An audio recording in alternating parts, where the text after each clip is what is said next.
Most people will never be rich, and it's not because they lack money, talent, or luck. It's because of a dark truth, something hidden in your mind, a mental trap almost no one talks about. Today, we're diving into the secret psychology that keeps you poor, the forbidden knowledge that reveals why your brain is lying to you. Let's start with the mind that holds you back. It all begins in your past, with the programming you received growing up. Think about the phrases you heard.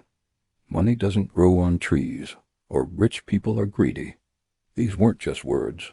They were instructions, silently shaping your subconscious beliefs about wealth.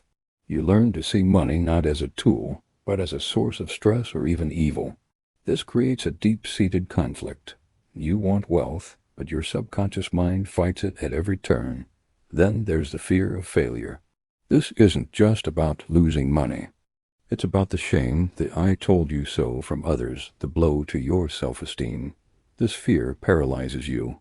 You'd rather stay where you are, safe and predictable, than risk stepping out and falling flat on your face. This leads you directly into the biggest danger, the comfort zone trap. Your current life might not be amazing, but it's familiar. It's predictable. You know the rules. The idea of leaving this predictable space for the unknown is terrifying. So you stay convincing yourself that it's not so bad, while your potential withers away. You're living in a self-imposed prison, and the bars are made of your own excuses. Now let's explore something even darker, the psychology of sabotage. This isn't just about you, it's about the people around you. First, there's envy. When you start to change, to aim higher, you become a mirror for others.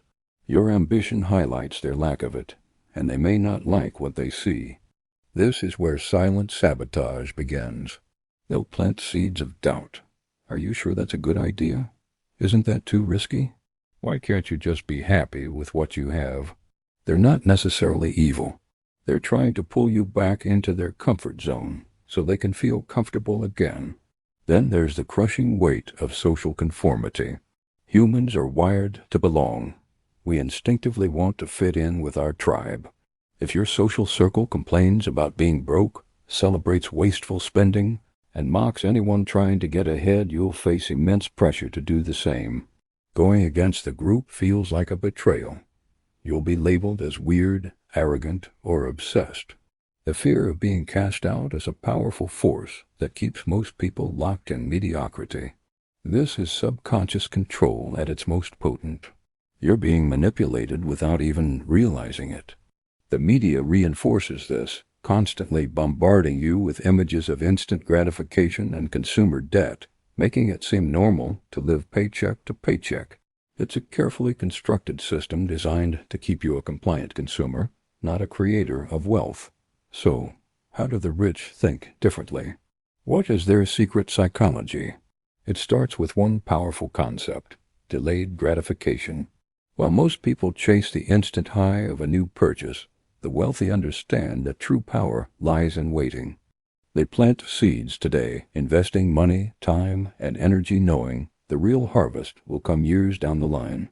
They get a bigger dopamine hit from watching their assets grow than from buying a flashy gadget. This isn't about deprivation. It's about strategic patience. They also operate using different mental models. Instead of seeing the world as it is, they see it as a system of interconnected parts. They don't just have a job.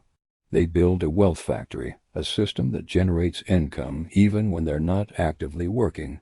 They don't just earn money.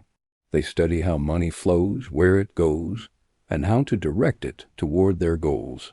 They think in terms of leverage, assets, and cash flow, while most people are stuck thinking only about their hourly wage. This different way of thinking allows them to see opportunities that are invisible to everyone else. Finally, their relationship with risk is completely different. Most people see risk as a danger to be avoided at all costs. The wealthy see risk as an opportunity in disguise. They understand that there is no reward without some level of calculated risk. They don't gamble blindly.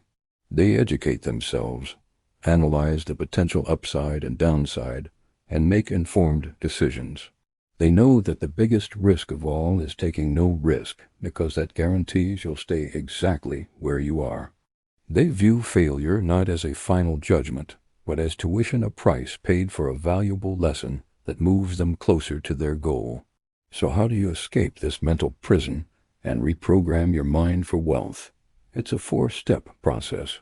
The first and most crucial step is awareness. You have to catch your brain in the act of lying to you.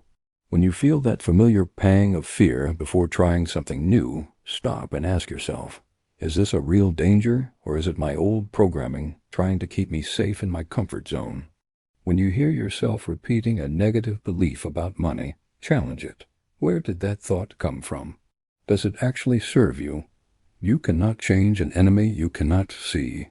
Shine a light on these subconscious patterns, and they begin to lose their power over you. This is the first link you break in the chain. The second step is building micro-habits. Forget about making massive, drastic changes overnight. That's a recipe for burnout and failure. Instead, focus on incredibly small, consistent actions. Want to learn about investing? Don't try to read 10 books this week. Just read 1 page a day. Want to start a side hustle? Don't try to build a whole business in a weekend. Spend just 15 minutes on it every single day. These tiny habits seem insignificant, but they are the building blocks of transformation. They build momentum and rewire your brain to favor action over procrastination, slowly and painlessly building discipline. Third, you must control your environment. Your environment is a powerful, invisible force that shapes your behavior. If your social media feed is full of negativity and consumerism, curate it. Unfollow accounts that make you feel envious or inadequate, and follow people who inspire and educate you.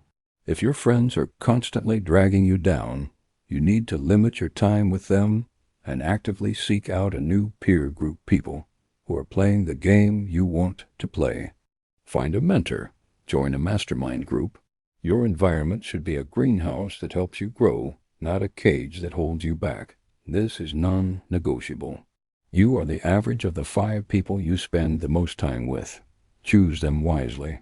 The final step is discipline. Discipline isn't about motivation. Motivation is a fleeting emotion.